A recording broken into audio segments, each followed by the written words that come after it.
Assalamualaikum warahmatullahi wabarakatuh. Hari ini saya nak buat ulasan perlawanan di antara Kelantan FC menentang JDT 2, yang mana keputusan seri dihasilkan pada perlawanan ini. Kedua-dua pasukan terpaksa berpuas hati untuk berkongsi satu mata. Dan pada perlawanan ini, dari segi menyerang, kita boleh tengok Kelantan FC ada beberapa peluang yang terhidang untuk menjaringkan gol. Dan dari segi menyerang juga, Kelantan FC adalah lebih baik. Yang mana JDT pada perlawanan ini boleh dikatakan agak sedikit tenggelam di bahagian tengah dan juga bahagian serangan, dan mereka sebenarnya juga gagal untuk menembusi ataupun mencipta gerakan bagi melakukan penetration di bahagian pertahanan Kelantan yang betul-betul solid diketuai oleh Yusri dan juga Khairul Helmi pada perlawanan semalam. Dan yang paling penting dalam perlawanan ni boleh saya katakan dari segi mutu pengadilan, nampaknya MFL perlu menambah baik ataupun meningkatkan mutu pengadilan dalam Liga Super atau Liga Premier supaya seseorang pengadil itu boleh mengadili sesuatu perlawanan dengan seimbang. Sebab semalam memang kita boleh lihatlah pengadilan ataupun mutu pengadilan di antara perlawanan JDT 2 menentang Kelantan FC memang sangat-sangat kritikal dan juga sangat-sangat lemah. Apabila beberapa keputusan yang dilakukan dilihat sebagai kontroversi dan boleh dilihat sebagai berat sebelah kepada sesuatu tim. Saya tidak menyatakan yang dia berat sebelah kepada JDT 2 ataupun Kelantan FC, tetapi penyokong boleh menilai sendiri bagaimana performan pengadil pada perlawanan semalam. Ada satu keputusan yang dilakukan adalah apabila pengadil tersebut telah memberi advantage tetapi tertiba sahaja beliau meniupkan whistle apabila situasi tersebut boleh dikatakan pemain Kelantan Sheikh Sobri hanya one on one dengan pemain pertahanan terakhir pasukan JDT 2. So benda ni memang perlu diperhatikan dan juga diambil berat oleh MFL dalam meningkatkan mutu pengadilan dalam Liga Malaysia, sama ada Liga Super ataupun Liga Premier, supaya perlawanan tidaklah terencat akibat dari keputusan yang kontroversi dilakukan oleh para pengadil dalam sesuatu perlawanan. Jadi kalau nak cakap pasal pengadil sampai esok pun tak habis. So tanpa membuang masa, mari kita masuk ke dalam ulasan perlawanan. Untuk ulasan perlawanan kali ini, saya akan mulakan dengan Kelantan FC. Apakah perkara yang saya suka tentang pasukan Kelantan FC pada perlawanan ni? Yang pertama yang saya suka adalah tentang peranan Felipe Herrera di bahagian tengah yang beraksi sebagai defensive midfielder yang boleh dikatakan lebih kepada holding midfielder berperanan beliau sebagai seorang player nombor 6. Yang mana Felipe Herrera ni kalau kita lihat di bahagian tengah tu, dari segi konsep bertahan dan juga man marking, beliau sebenarnya telah melakukan tugas dengan sangat cemerlang apabila beliau banyak mengganggu gerakan bahagian tengah pasukan JDT, yang mana beliau berjaya untuk menjaga pergerakan Levi Madinda daripada bergerak bebas ataupun menjadi playmaker untuk pasukan JDT. Yang boleh kita lihat memang Herrera berjaya marking man to man untuk Levi Madinda dengan sangat baik, dan ditambah pula di bahagian tengah ni Sheikh Sobri juga kadang-kadang bantu Felipe Herrera untuk membantu bahagian tengah pasukan Kelantan ketika mengekang asakan ataupun gerakan ataupun build up play yang cuba dilakukan oleh pemain-pemain JDT di bahagian tengah pada perlawanan semalam. Itu yang saya suka tentang Felipe Herrera. Tetapi bukan sahaja daripada segi dia punya corak bertahan, tetapi Felipe Herrera juga mempunyai kualiti daripada segi long ball passing, yang mana kita boleh tengok kebanyakan free kick yang dilakukan oleh Herrera, beliau mempunyai idea dan juga passing accuracy yang bagus, yang mana idea beliau adalah untuk mencari pemain-pemain Kelantan yang berada dalam kedudukan yang kosong, dan kebanyakannya hantaran-hantaran yang dilakukan oleh Herrera adalah tepat kepada pemain-pemain Kelantan yang dicari beliau. Jadi benda ni memang adalah ability ataupun kelebihan yang ada pada Felipe Herrera untuk bertindak sebagai holding midfielder.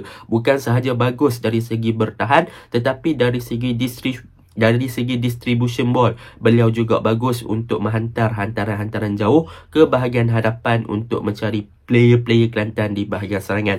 So memang Herrera ni adalah player yang boleh dikatakan holding midfielder yang balance ataupun mampu untuk menstabilkan bahagian tengah Kelantan, sama ada daripada segi bertahan dia boleh bantu bahagian pertahanan Dari segi menyerang, beliau boleh distribute ball ataupun distribute bola ke hadapan dengan hantaran-hantaran jauh yang mempunyai kualiti passing yang tepat dan juga vision yang bagus. So, itu perkara pertama yang saya suka dekat Kelantan FC punya midfield ni. Yang kedua, apa yang saya suka tentang Kelantan FC pada perlawanan ni adalah kelibat Kelvin Belfort sebelum beliau dikeluarkan. Yang mana kelibat Kelvin Belfort pada perlawanan semalam telah menunjukkan yang beliau diberikan peranan lebih efektif untuk roaming ataupun boleh bergerak dengan lebih bebas pada perlawanan semalam, yang mana kita boleh tengok boleh dikatakan Belfort adalah sebagai perancang utama ataupun playmaker pada gerakan-gerakan yang dilakukan oleh pasukan Kelantan di bahagian tengah. Dan Belfort sebenarnya telah menjalankan tugas beliau dengan sangat baik apabila mampu untuk melakukan gerakan di bahagian sayap kiri dan sebagainya, dan berjaya untuk melakukan cutback dan juga hantaran-hantaran lintang ke dalam kotak penalti. Tetapi yang menjadi masalah adalah pada second half ketika pemain Kelantan telah bermain dengan 10 orang dan Nur Syamel iaitu target man pasukan Kelantan telah dikeluarkan. Jadi boleh dilihat apabila peranan ataupun gerakan yang dilakukan oleh Belfort Belfort mencipta gerakan-gerakan menyerang, banyak hantaran-hantaran lintang ataupun cutback yang dilakukan ke dalam kotak penalti. Sebenarnya Kelantan tiada striker yang untuk menyambut bola-bola tersebut. So benda tu sangat-sangat merugikan lah selepas Nur Syamel dikeluarkan, akibat daripada Kelantan telah menukar mereka punya formation lebih kepada untuk bertahan. Maklumlah bermain dengan 10 orang, maka Kelantan akan bermain dengan corak bertahan dan juga counter attack menggunakan bahagian serangan melalui Belfort. Tetapi Belfort pula tak ada support ataupun target man yang boleh menerima bola dari hantaran-hantaran tersebut. Sekiranya ada seorang player yang boleh challenge hantaran ataupun cutback yang dilakukan oleh Belfort, kemungkinan Kelantan boleh menambah jaringan, terutamanya di awal 15 minit pertama di second half. Itu yang kedua yang saya suka tentang pasukan Kelantan.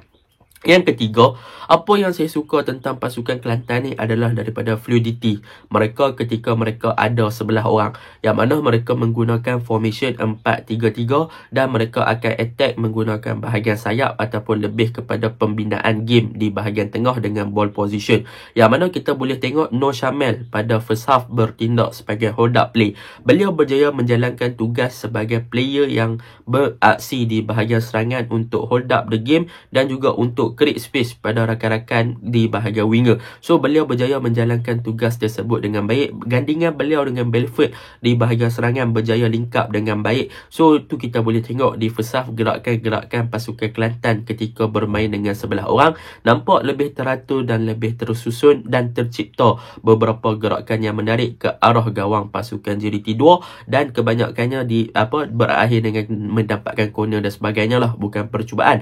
Tetapi peranan Nur Syamel di first half ketika Kelantan bermain dengan posisi 4-3-3 tu, memang nampak yang bahagian tengah pasukan Kelantan sangat fluid. Mereka boleh create space, Nur Syamel boleh hold up game dan sebagainya. So dia boleh create space untuk buka game kepada Jasmine Minhad dan sebagainya. So benda tu sangat positif kepada Kelantan sewaktu bermain dengan 11 orang. Itu yang saya suka untuk yang ketiga. Yang keempat, apa yang saya suka tentang pasukan Kelantan ni di bahagian pertahanan lah, iaitu Yusri dan sebagainya. Mereka back four ni berjaya menjalankan tugas dengan baik, terutamanya di bahagian kiri Kelantan iaitu Ghaffar, yang mana Ghaffar boleh dikatakan berjaya untuk mengunci pergerakan sayap pemain JDT iaitu Alif Muttalib, yang mana pada perlawanan ni Alif Muttalib memang tak boleh nak bergerak bebas di bahagian kiri. Begitu juga dengan bahagian kanan iaitu Daniel Hadri di first half, dan di second half adalah Arif Amiruddin, yang mana beliau juga berjaya untuk merantai pergerakan Adam Farhan dari bergerak bebas. So sayap JDT semalam memang tak boleh hidup lah, disebabkan dua fullback pasukan Kelantan yang memang bagus dari segi man marking. Mereka berjaya untuk tidak memberi ruang ataupun space kepada pasukan sayap JDT untuk bergerak bebas bagi melancarkan serangan ke arah gawang pasukan Kelantan melalui larian-larian yang laju dan sebagainya, sebab mereka telah dikawal rapi oleh bahagian pertahanan kanan dan juga kiri pasukan Kelantan. Itu yang keempat yang saya suka. Yang kelima yang saya suka tentang pasukan Kelantan adalah mengenai Sheikh Sobri. Sheikh Sobri walaupun pada perlawanan ni beliau boleh katakan seakan-akan agak tenggelam, tetapi contribution yang dia bagi kepada barisan serangan Kelantan memang sangat efektif lah, yang mana beliau boleh membawa bola ke hadapan. Tetapi sayanglah apabila Sheikh Sobri di second half lebih banyak terpaksa untuk isolate, bertindak berkesorangan sebab Kelantan bermain dengan 10 orang. Tetapi peranan beliau dalam memberikan sepakan penalti kepada pasukan Kelantan itu adalah satu benda yang positif untuk beliau, menunjukkan kualiti yang ada pada beliau, bukan sahaja daripada long shot range, tetapi beliau juga ada kualiti untuk dribbling. So boleh dikatakan antara pemain yang improve untuk pasukan Kelantan, sebab sebelum ni kita boleh tengok gerakan lebih kepada passing, lompat, dan tetapi pada perlawanan petang semalam, Sheikh Sobri menunjukkan yang dia juga ada kualiti untuk menggelecek seperti pemain-pemain lain. So benda tu saya sukalah untuk pasukan Kelantan. Dan apa yang sebenarnya perlu Kelantan improve dan Kelantan tingkatkan untuk next game? Yang pertama yang boleh saya nak tengok adalah tentang perubahan Kentahara, yang mana pada perlawanan semalam boleh dikatakan Kentahara terlalu isolate di bahagian sayap, yang mana beliau lebih banyak duduk di bahagian sayap dan berkeseorangan di situ tanpa ada untuk link up dengan bahagian tengah dengan sangat baik. So boleh dikatakan peranan Kentahara tu tak nampak sangat di dalam padang, yang selebihnya boleh dikatakan nampak pemain lokal dan beberapa pemain lain sahaja dalam padang, dan Kentahara ni seakan-akan hilang dalam padang. So kemungkinan Kentahara boleh diberikan kebebasan untuk bergerak lebih masuk ke dalam, untuk buat diagonal run, untuk backup dan juga link up bahagian tengah dengan lebih baik daripada terlalu berpaksikan kepada wide area dan duduk sahaja seperti seorang yang kesepian di situ tanpa ada bantuan ataupun hantaran dilakukan kepada beliau. So Kentahara dia perlulah untuk jadi lebih efektif, lebih kreatif untuk mendapatkan bola pada next game. Itu yang penting tentang Kentahara. Yang kedua, apa yang boleh dibaiki oleh Kelantan, terutamanya kita boleh tengoklah Jasmine Minhad, kemungkinan antara punca Kelantan bermain dengan 10 orang, yang mana beliau dah kena kad kuning kan. Sepatutnya sebagai pemain yang dah kena kad kuning di awal minit permainan, beliau perlu lebih berhati-hati dalam membuat satu gerakan-gerakan yang berbahaya dan juga melakukan provokasi, dan tak pasal-pasal dia kena kad merah. So daripada segi mental, dari segi mentality kena jaga, kena strong, terutamanya lawan dengan JDT. So kena strong lah kan, sebab benda tu kemungkinan akan menyebabkan efek yang negatif kepada pasukan. Tak pasal-pasal pasukan kena main dalam 55 minit untuk bermain dengan 10 orang lawan dengan pasukan yang menurunkan pemain bintang seperti Junior Estar, Ivan Madinda, Dugraham, Medi Paula dan sebagainya. So benda tu boleh dijaga lagi lah, jaga mental, insyaAllah tim kita takkan rugi lah kan. So benda tu perlu dibaiki. Oh, saya lupa satu benda. Dan yang terakhir saya suka tentang pasukan Kelantan adalah tentang Ikhwan Yazid, yang mana Ikhwan semalam masuk, nampak lah dia seorang striker, dia seorang winger yang memang nampak eager ataupun bersungguh-sungguh nak menang game tersebut. Dia memang antara player yang menunjukkan kesungguhan dan sebagainya. Semua player tunjuk kesungguhan, tetapi Ikhwan masuk, Ikhwan menunjukkan yang dia ada ability untuk gelecek 2-3 orang player dan sebagainya. So benda tu yang kita suka, dan dia ada satu, dia berjaya accept antara lintang daripada Belfort waktu awal-awal dia masuk, tetapi sayang bola melambung tinggi dan sebagainya. So benda tu boleh diimprove lah untuk Kelantan. Dan Muhaimin pun masuk ganti Belfort. Saya rasa Muhaimin menjalankan tugas beliau dengan sangat baik di bahagian serangan pasukan Kelantan. So overallnya untuk pasukan Kelantan semalam, mereka hanya perlu perbaiki daripada segi Kentahara untuk lebih link up dan juga bermain as a team, dan mereka juga perlu perbaiki di bahagian final third untuk lebih efektif dan ada seorang target man yang lebih efisien sekiranya Nur Syamil keluar untuk menjaringkan gol. Itu untuk pasukan Kelantan. Untuk pasukan JDT, apa yang boleh saya katakan daripada segi build up play, apa yang saya suka lah dari segi build up play, mereka konsisten. Boleh dikatakan DNA mereka tu diturunkan daripada squad senior kepada squad yang kedua, yang mana kita boleh tengok memang kalau build up, memang JDT akan build up daripada bawah dalam pembentukan back 2, sama ada Feroz dan juga Junior Estal dan Daniel Ting serta pemain di bahagian kanan akan naik lebih tinggi ke atas untuk bertindak sebagai offensive fullback, ataupun Aisyah Hadi akan turun bagi membentuk back 3 bagi menarik pemain Kelantan, bagi pressure mereka, dan mereka akan tunggu ruang yang kosong di bahagian serangan dan mereka akan menggunakan long ball. So build up play mereka ni memang menggunakan DNA daripada squad senior yang utama. So gameplay mereka nampak yang mereka ada asas dalam pembinaan game sama dengan JDT squad senior. Tu yang saya suka yang pertama. pertama. Yang saya suka yang kedua adalah penlibatan Aisyah Hadi di bahagian tengah. Beliau walaupun berumur 19 tahun, berjaya memainkan peranan sebagai defensive midfielder. Nampak beliau sangat matang daripada segi game. Ketenangan yang ada pada beliau sangat bagus. Daripada segi leadership, nampak dia mampu untuk kawal bahagian tengah pasukan JDT2 pun dengan sangat bagus. Dari segi bertahan memang boleh katakan bagus. Dari distribution ball pun dia bagus dengan long ball beliau, dengan open game beliau. Memang baguslah untuk pasukan JDT2.